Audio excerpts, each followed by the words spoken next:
Malayalam Big Boss season 7 live updation നോക്കാം. ലൈവിൽ ഇപ്പോൾ നമ്മുടെ ആദിലയും റെനയും വലിയ വലിയ പദ്ധതികളിലാണ്. ആദിലയും റെനയും മാത്രമല്ല, നൂറയും ഉണ്ട് ഈ ഒരു പദ്ധതി ഇടലില്. എന്തായാലും ഇപ്പോൾ ഈ മൂവർ സംഘം പദ്ധതി ഇടുന്നത് നമ്മുടെ ഒനീലിനെയും അഭിലാഷിനെയും പുറത്താക്കാൻ വേണ്ടിയാണ്. നൂറ പറയുന്നത് അഭിലാഷ് എല്ലാ കാര്യത്തിലും സ്വീറ്റ് ആയിട്ടാണ് നിൽക്കുന്നത്. എന്നിട്ട് എന്തെങ്കിലും പ്രശ്നമുണ്ടെങ്കിൽ നേരെ പ്രശ്നമുണ്ടാക്കുകയും ചെയ്യും. പ്രശ്നം കഴിയുമ്പോൾ വീണ്ടും സ്വീറ്റ് ആയിട്ട് വരും. അത് നോമിനേഷനിൽ അഭിലാഷിന്റെ പേര് വരാതിരിക്കാനുള്ള അഭിലാഷിന്റെ തന്ത്രമാണ്. പുറത്തുനിന്ന് ഒരാൾ നോക്കുമ്പോൾ അഭിലാഷ് എല്ലാ കാര്യത്തിലും ഇടപെടുന്നുമുണ്ട്. എന്നാൽ നോമിനേഷനിൽ പേര് വരികയുമില്ല. നോമിനേഷനിൽ പേര് ആരും നോമിനേറ്റ് ചെയ്തിരിക്കാൻ വേണ്ടി തന്നെയാണ് എല്ലാവരുടെ അടുത്തും അഭിലാഷ് ഒന്ന് സ്വീറ്റ് ആയിട്ട് നിൽക്കുന്നത്. ഒനിയിലും 2 ആഴ്ചയായി നോമിനേഷനിൽ വന്നിട്ട്.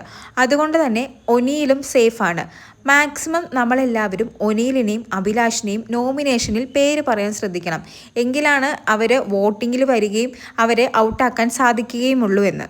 അതിനിടയിൽ റെന പറയുന്നത് ഡിസർവിംഗ് ആയിട്ടുള്ള ഒരു 5 പേര് ടോപ്പ് 5-ൽ വരണമെന്നാണ് എൻ്റെ ആഗ്രഹം. പക്ഷേ ഇവിടെയുള്ള പലരും വീക്കായിട്ടുള്ള പ്ലെയേഴ്സിനെയാണ് നോമിനേറ്റ് ചെയ്യുന്നതും ഔട്ടാക്കി കളയുന്നതും. ശരിക്കും അങ്ങനെയല്ലല്ലോ ചെയ്യേണ്ടത്. സ്ട്രോങ് ആയിട്ടുള്ള 5 പേരെ നോമിനേഷനിലിടണം. അപ്പോൾ ആ 5 പേരിൽ നിന്നും 2 പേര് ഔട്ടായാൽ പോലും സ്ട്രോങ് ആയിട്ടുള്ള 2 പേര് ഔട്ടായി പോയല്ലോ.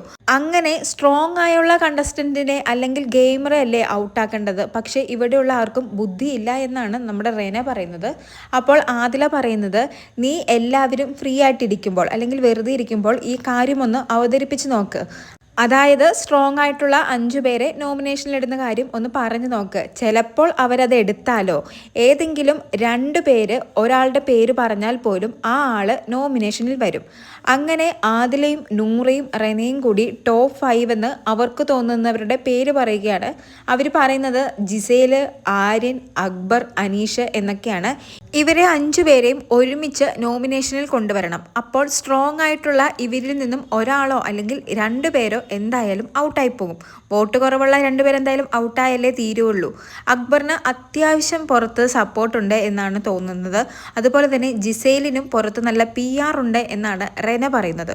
സ്ട്രോങ് ആയിട്ടുള്ള ഇവരെ ഔട്ടാക്കുന്നത് പോലെ തന്നെ സേഫ് ഗെയിം കളിക്കുന്ന ഒനീലിനെയും അഭിലാഷിനെയും എങ്ങനെയെങ്കിലും പുറത്താക്കണമെന്നും ഇവര് പ്ലാൻ ഇടുന്നുണ്ട്. പ്ലാനിങ് ഒക്കെ എത്രമാത്രം സക്സസ് ആകുമെന്ന് കാത്തിരുന്ന് കാണണം. കൂടുതൽ ലൈവ് അപ്ഡേറ്റുകളുമായി വീണ്ടും വരാം.